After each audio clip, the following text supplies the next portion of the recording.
மாதிரி சோர்வாகவே உட்காந்துருப்பாங்க.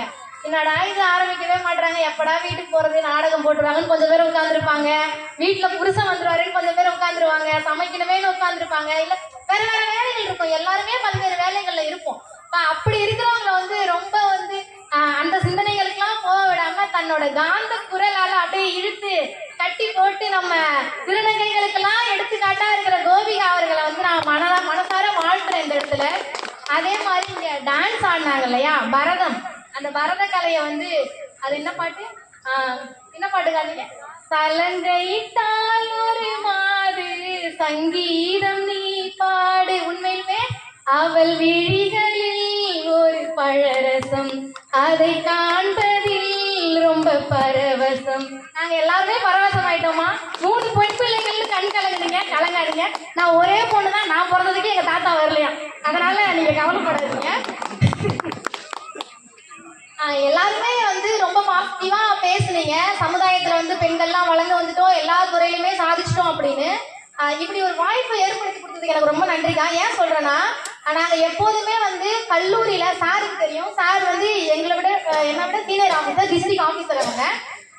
நாங்க எப்போதுமே பெண் குழந்தைகள் இருக்கிற கல்லூரியில, அப்புறம் பெண் பிள்ளைகள் படிக்கிற பள்ளிகள்ல போய் தான் வந்து விழிப்புணர்வு நிகழ்ச்சிகள்லாம் நடத்துவோம். அப்ப போய் நாங்க என்ன சொல்லுவோம், அந்த 18 வயதுக்கு உட்பட்ட குழந்தைகள் தானே இருப்பாங்க, நாங்க போய் செல்போன் அதிகமா யூஸ் பண்ணாதீங்க, வலைதளங்களை வந்து அதிகமா பயன்படுத்தாதீங்க, ஆசிரியர் சொல்றதை கேளுங்க, பெற்றோர் சொல்றதை கேளுங்க, இதெல்லாம் தொடர்ச்சியா சொல்லுவோம். அந்த வயசுல நம்மளே அதெல்லாம் கேட்டிருக்க மாட்டோம். குழந்தைகளுக்கும் அப்படிதான் இருக்கும். அப்போ சமுதாயத்துல நிறைய பிரச்சனைகள் இருக்கு. நம்ம என்னதான் மகளிர் தினம் கொண்டாடினாலும் நிறைய பெண்களுக்கு இன்னமும் பிரச்சனைகள் இருக்கு. ஏன்னா ஒவ்வொரு நாளும் நாங்க பாக்குற வழக்கெல்லாம் ஒண்ணும் இதெல்லாம் ஒரு பிரச்சனையா, இதுக்கெல்லாம் வந்து நிக்கிறீங்கன்ற மாதிரி இருக்கும். ஒண்ணுமே இல்ல, பர்த்டேவுக்கு விஷ் பண்ணல, மறுநாளே வந்து நிக்குது. டைவர்ஸ் தான்.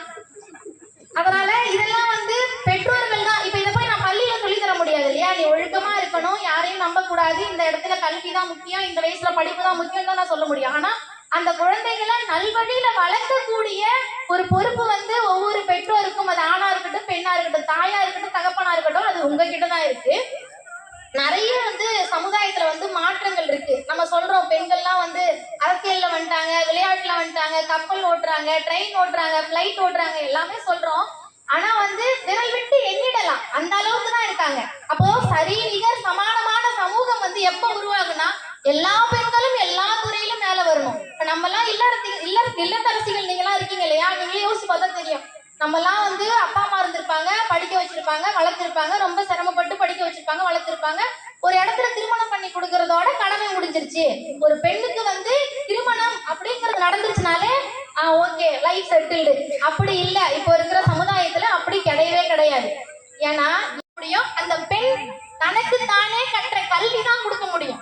ஏன்னா இப்போ எனக்கே நாளை ஒரு திருமணம் நடக்குதுன்னு வச்சுக்கோங்க, அன்னைக்கு திருமண மேடையில உட்கார்ந்து நானும் என் கணவர் ஒரு ஒப்பந்தம், அப்பாடா இன்னையோட நம்ம வாழ்க்கையில நான் 100 வருஷம் வாழ போறேன், நீ 100 வருஷம் என் கூட வாழ போற, நம்ம பிரியவே மாட்டோம்னு யாராவது கேரண்டி கொடுக்க முடியுமா?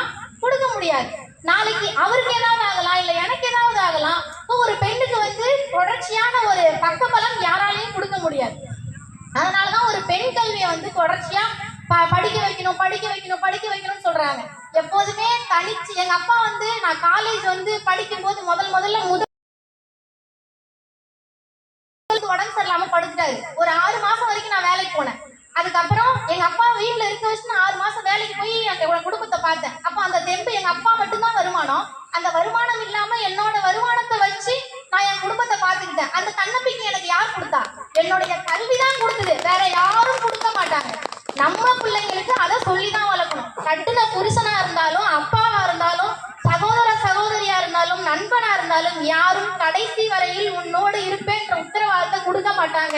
நீ கற்கிற கல்வி மட்டும்தான் உனக்கு கொடுக்கும் அப்படிங்கிறத சொல்லி வளர்க்கணும். அதுக்காக தான் திருவள்ளுவர் வந்து கற்க கசடர கற்பவை கற்றபின் நிற்க அதற்கு தக அப்படின்ற குரல்ல எங்கேயுமே கால் வாங்கல.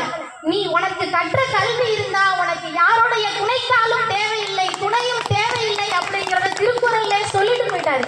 இதை எல்லாத்தையும் வந்து நாம உணர்ந்து நம்ம குழந்தைகளுக்கு சொல்லி கொடுக்கணும். வீட்டுக்கு வந்த உடனே நம்ம குழந்தைங்க என்ன பண்றாங்க, அவங்களோட மனநிலை எப்படி இருக்கு, பள்ளிக்கு போகும்போது எப்படி இருக்காங்க, திரும்ப வரும்பொழுது எப்படி இருக்காங்க, எல்லாத்தையும் நம்ம வந்து கவனிக்கணும். இந்த விழா வந்து ரொம்ப சிறப்பா நடந்துட்டு இருக்கு. நிறைய பேசணும்னு நினைக்கிறேன், நிறைய அனுபவம்லாம் பகிரணும்னு நினைச்சிட்டு வந்தேன். ஆனா வந்து இன்னும் எனக்கு பின்னாடி பேசுறதுக்குலாம் நிறைய பேர் இருக்காங்க, அவங்களுக்குலாம் வாய்ப்பு கொடுத்து கடைசியா ஒரே ஒரு விஷயம் மட்டும் சொல்லிக்கிறேன். பெண்ணே, உன் உழைப்பு கொடுக்கும் தன்னம்பிக்கையை வேறு எவராலும் உனக்கு கொடுக்க முடியாது. நீ எங்கே தோற்று நின்றாயோ அங்கே ஜெயித்து காட்டு. உன்னை பார்த்து ஏளனமாய்